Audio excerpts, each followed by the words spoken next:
पुराने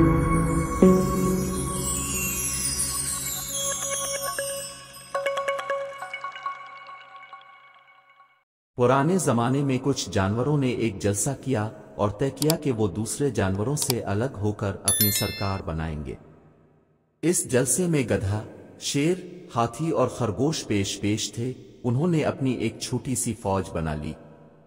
इस फौज का कमांडर एक गधे को बनाया गया। वो बहुत अक्लमंद समझा जाता था, इसलिए हाथी या गैंडे की बजाय इसे सरदारी दी गई।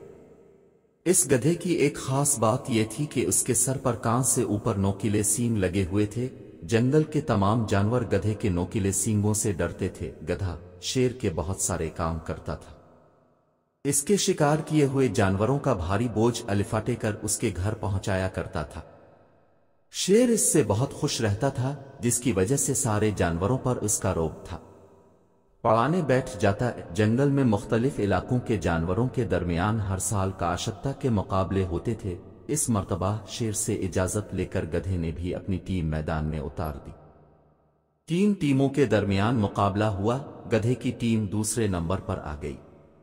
की बात भी नहीं मानी। वो इसी तरह सींग मारता रहा और जानवरों को जख्मी करता रहा। बादशाह के पास ज़राफ़ा के जरिए बराबर शिकायतें पहुंचती रही।